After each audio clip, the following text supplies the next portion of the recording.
Next, on Investigative Report.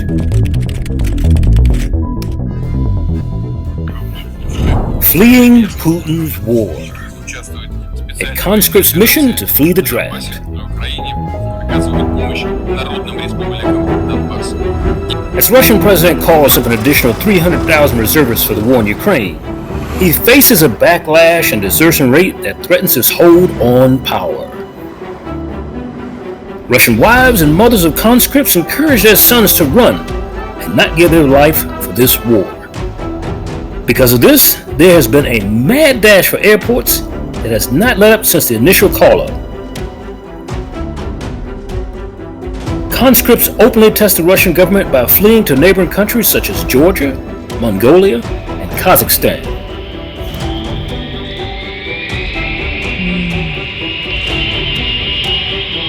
As the media, President Putin and Zelensky battle it out on the world stage.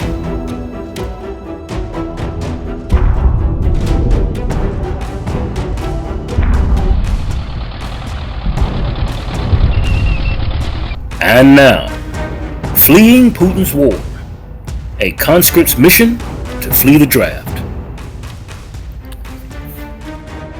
Young Russian men from ages 18 to 27 are headed to the borders via planes, trains, and automobiles in a desperate attempt to avoid Russia's first mobilization since the Second World War. In the former Soviet Union, each year the armed forces chooses around 250,000 recruits who typically serve for 12 months before joining the reserves. These people are called conscripts. So you hear a lot about conscripts as opposed to America's draft system, which is the same thing. Conscripts are said to endure bleak conditions with meager pay and a tradition of hazing known as Dedoschina. Dedoschina, since the Soviet period, conscripts also had low morale and unit cohesion. The Russian military has had various success in reducing its effects, but hazing remains a major problem, leading to widespread and often unsuccessful attempts to try and stop it. But only 11% of Russian men enter mandatory military service. Even worse, there are reports of Russian soldiers being shot by their own comrades as they attempt to flee the battlefield for safety. So you would have some people that would call these young men turncoats, but they don't want to die on the battlefield. Yet public support for conscription is limited in Russia, and the deployment of conscripts is very controversial. You see, conscripts are generally less capable than their active duty counterparts, as their service period limits their training. So you want somebody who has more training for combat, not less. And although a longer conscription period would lead to a more capable conscript force, such as a decision would prove unpopular with the Russian public.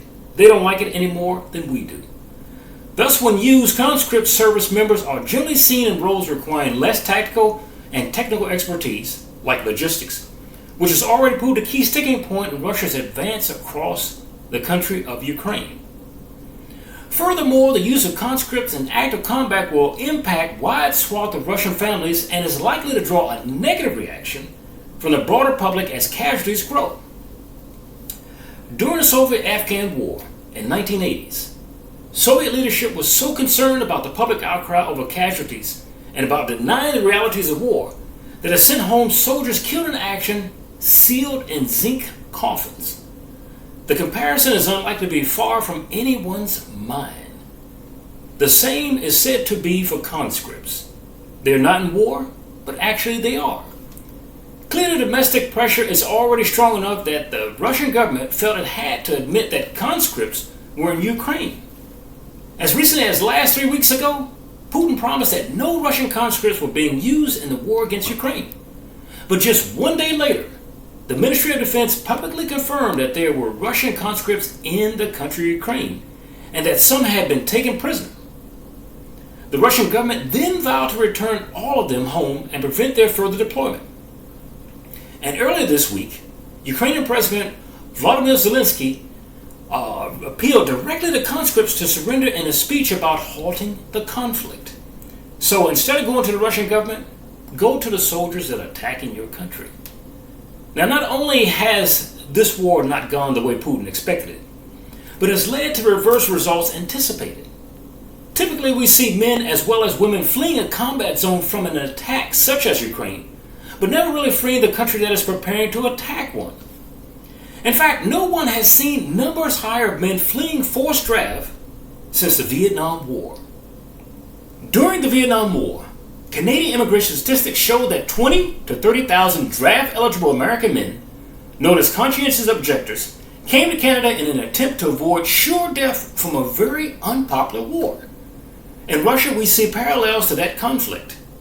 Even in Russia, a conscientious objector, often shortened to Conchi, is an individual who has claimed the right to refuse to perform military service on freedom, freedom of thought, conscience, or religion, which was the very same things that soldiers in the United States were using as not to join the Vietnam War.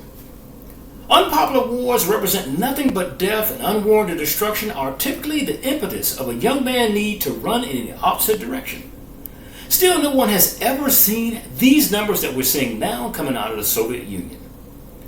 In the third wave of exodus from insanity, nearly 300,000 Russian citizens have left Russia. Many have gone to Kazakhstan, Serbia, Turkey, the United Arab Emirates, Georgia, and Finland. Several border states have moved to disallow travel by car from Russia, but this has spurred a new mode of travel by bicycle and on foot in some of the most remote regions in the world. The country of Finland itself recently closed down its borders to Russian citizens in the hope of stemming the tide of conscripted refugees. Another first we have seen is that some of these conscripts have done their exodus with their wives and even little children. Some have become so desperate that they have left their pets behind. And typically when family moves, it moves even with their pets. Seeking to stop this mass exodus of potential frontline troops, President Putin signed a decree introducing prison terms of up to 15 years for wartime acts in response to this latest move. These wartime acts would include a voluntary surrender on the battlefield and desertion during mobilization for war, which is exactly what the young men are doing now. But if there was a drive on the Russian president's side, there would be equal pushback on the Ukrainian president's side to get these conscripts to volunteer and to go home. His warning does not stem nearly from a need to decrease soldiers to the front, but in an effort to show the tide of Russia's numerous amount of Russian dead. You see, currently there are so many Russian soldiers' dead bodies that the Ukrainian government has begun to use facial recognition to identify the dead Russian soldiers and tell their relatives how many Russian bodies you may need to come and collect. So how many Russian soldiers are dead, you might be asking? To date, Russia has lost anywhere from 60,000 to 80,000 soldiers since the beginning of the conflict on February 24th of 2022. This gives you roughly 222 days of conflict during the filming of this investigative report, which equates to about 360 soldiers' fatalities each day of that conflict. In order to understand the magnitude of this particular loss, we compare and contrast it against the last unpopular war for the United States, or the Vietnam War. By all estimates, the sheer number of combat losses is astounding, for the second most powerful military on the planet being Russia. As of October 5th, 2022, the Russian military lost 21,780 troops more than the U.S. did during the entire 10-year Vietnam War. Now, in that conflict, the U.S. military lost a total of 58,281 service members. This information gives us serious pause when we listen to the words of President Putin, who suggests that he may need to use nuclear weapons to defend the ground he has already seized in this particular conflict. Now, will there be blowback for these young recruits fleeing this unjust war? Will there be secret police squads to hunt them down and bring them back to the former Soviet Union?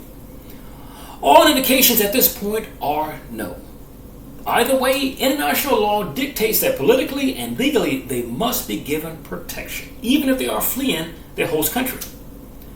Now, back in Russia, even with the former Free State media blackout, numbers of casualties had been trickling back to everyday Russian citizens, which helps to drive these scenes of Russian citizens crossing the border on foot, looking exhausted, dragging their suitcases through the mud. But the group of young Russians fleeing the threat of conscription into the army was also grinning as they entered neighboring countries such as Kazakhstan. One of the young Russian citizens said, "Wow, the air feels easy to breathe here already." One young person with a backpack exclaimed, "The party from the central Russian city of Koloma, more than 1,200 kilometers from the Kazakh border, spent 2 nights sleeping out in the open as they joined a long queue of people and vehicles waiting to leave Russia. People just can't wait to get out of their own country." They were among what Kazakhstan has said are nearly 100,000 Russians and counting who have crossed into the Central Asia country since President Vladimir Putin announced a nationwide conscription drive to bolster his flagging war in the country of Ukraine. Now, it is a number that, along with the tens of thousands of Russians who have fled to Georgia, Finland, Mongolia, and other neighboring states, has blown holes in the Kremlin's plans of broad-based support for this particular invasion. You can't seem to sell this war. And for the first time in history, when you can't seem to sell a war in the country of its origin. Now, this video reveals just a small example of the clogged lines at the Finland-Georgia border ever since Putin called up the reserves. Take a look.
I don't know, it's like a shock for everyone because I don't know, just people don't believe till the last second that something like that can happen, like start of the war and like right now. I don't know, it's hard to say something about that because nobody understands anything right now. Yeah, so I talked to some people, nobody don't know what to do and what, how it will go.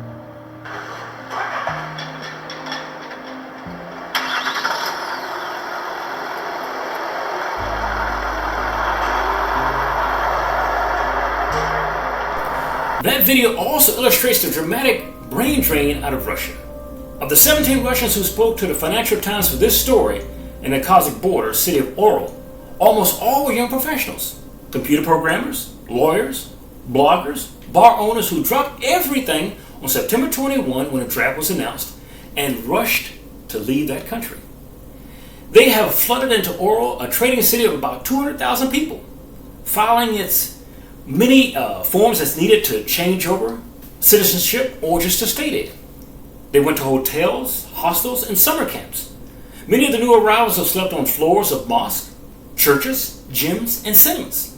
Some even relying on handouts of food from local volunteers who have stepped up to help in this particular effort. Alexander, Artyom, and Andrea, 3 IT workers from Moscow in their early 20s, set out from home the day after mobilization was announced. They flew to the southern city of Astrakhan, not far from the border, and spent a night queuing before crossing into Kazakhstan. Now, the trio shares a rented room in a village outside of Oral.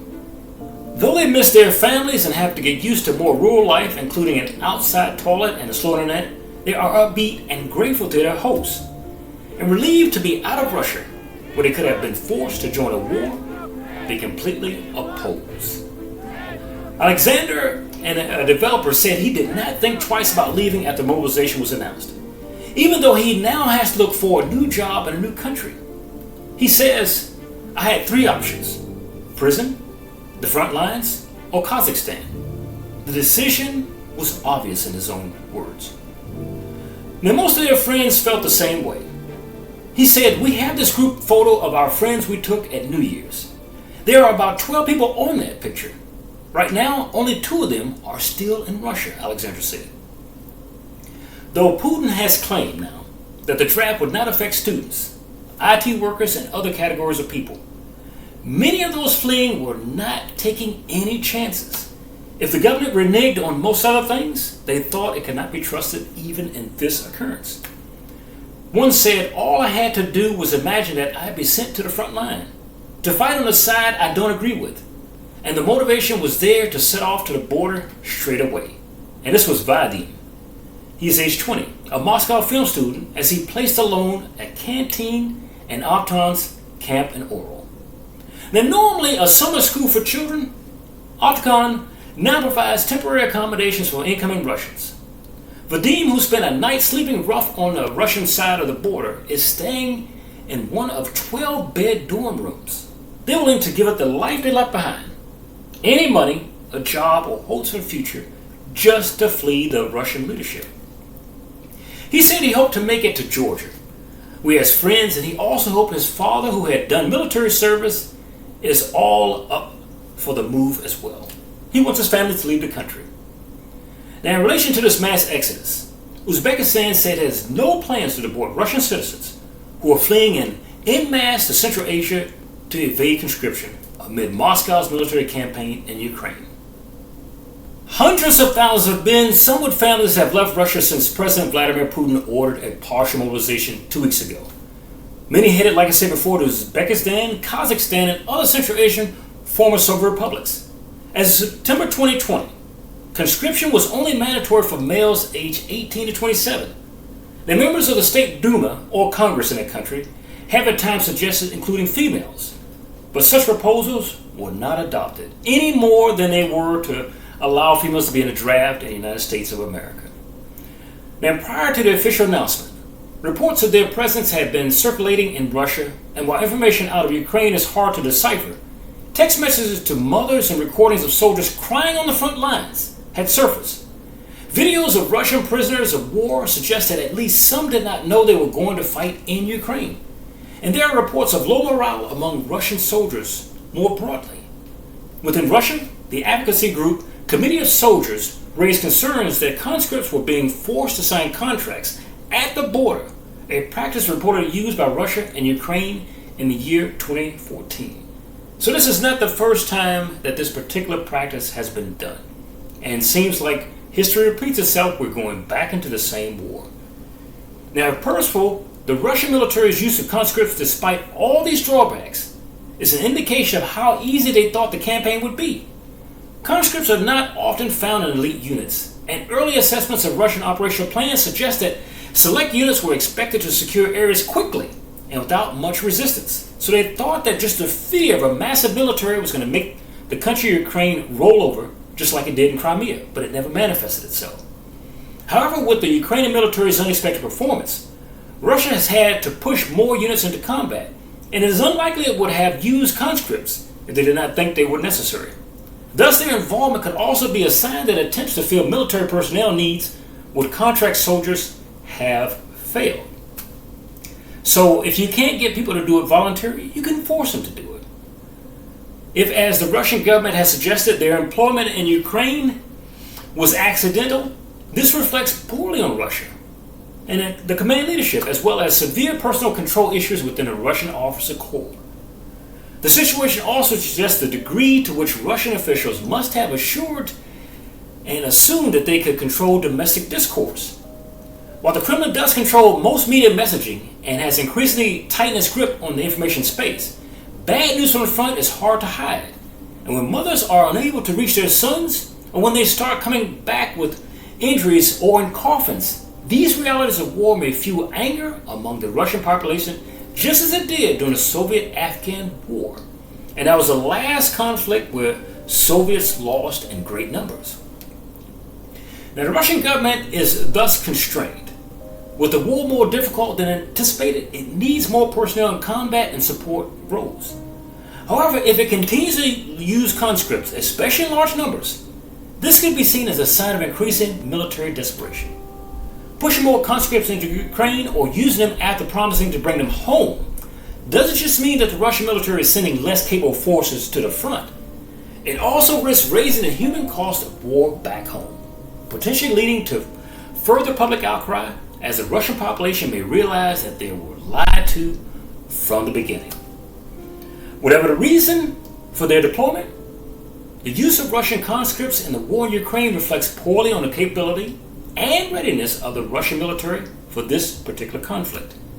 And though we still do not know the extent to which conscripts are represented in the Russian forces in that conflict, or in the body of Ukraine, or in which units they are fighting, how the Russian military handles them going forward will be a clear indicator of its commitment to the war, of how they think it's going.